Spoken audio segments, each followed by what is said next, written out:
Hey there. So my question is about something that Matt said, but I'd actually like to get Dr. Peterson to address it first, if that's okay.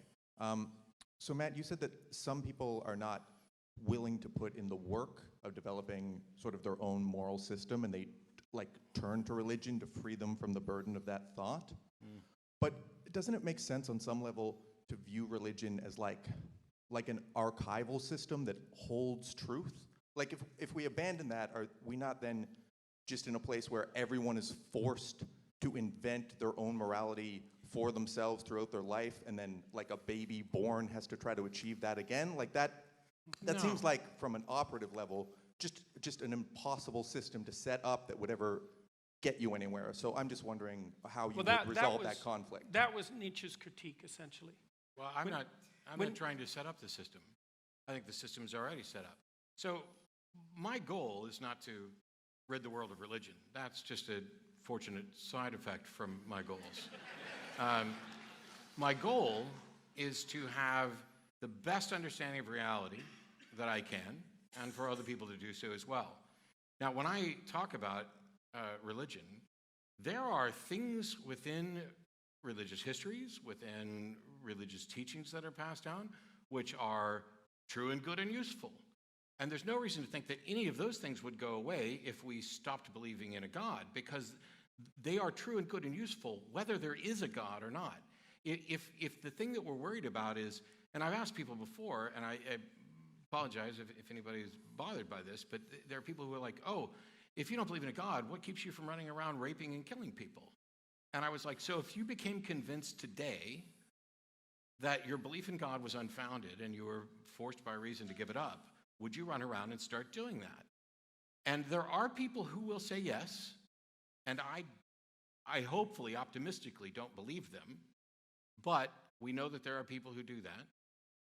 But the truth about what is good and useful is true whether a particular religion survives or not. And we don't lose that because children aren't born with an understanding of morality. They learn that. They are educated by their parents. They are taught. They explore the world. Everybody does, in fact, go through the effort of creating and understanding their own morality. It's just that we adopt things from figures around us who show evidence that they are smarter and understand this better as a shorthand. We ride on the shoulders of giants. The curious question is, and I ask this for people ostensibly who are Christian, who believe in both a God and a devil, is how did you decide that God was the good one and the devil was the evil one? Because the model is that, well, God wrote his moral code on your heart, and that's how you tell. But if that's the case, then whether or not, if the devil had written his moral code on your heart, you would be saying he was the good one.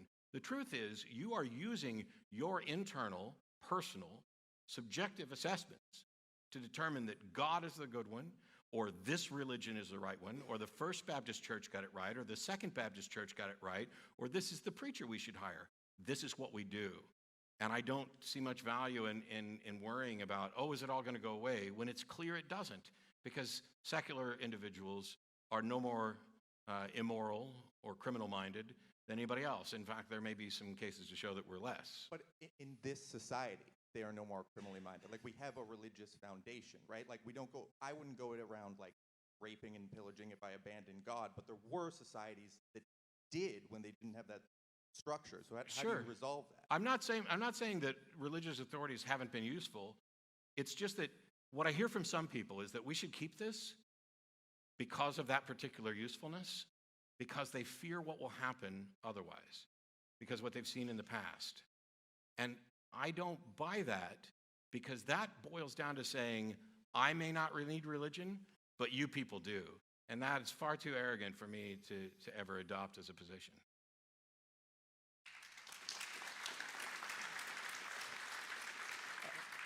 Okay, So I don't want to take up too much time, but did you want to speak to that? I have a quick comment on riding around on the shoulders of giants, which was the central theme in Matt's answer. We ride around on the shoulder of giants, and the meta-giant is God. That's a very good way of thinking about it. Except that I can identify. We can think about that as, I don't care about the metaphysical implications of that. I don't have to care about that at the moment. But if you look at the evolution of the idea of God, for example, and I think this is particularly true with the evolution of the idea of Christ, is that we do ride around on the shoulders of giants, and the figure of Christ, psychologically speaking, is the giant among giants. It's a meta-giant, and it's a ritual model for emulation.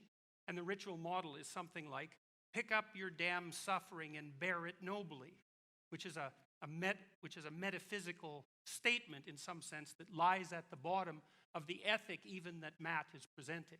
And so it is deeply embedded in a religious substructure. And that's the metaphorical substructure that I was talking about that necessarily underlies these self-evident axiomatic rules, which are not by any means, as you point out, self-evident in the least. There's plenty of cultures that train their young men to be absolutely barbaric monsters, right? Warriors, killers, rapists, right? Bloodthirsty right to the core. Perfectly viable mode of being, arguably speaking, from the perspective of generating a set of axiomatic rules. Why is it not better to have 10,000 women than one? There's an evolutionary question for you. Well, reasonable people wouldn't do that. Oh yeah, right. Reasonable people. Yeah. Thank you.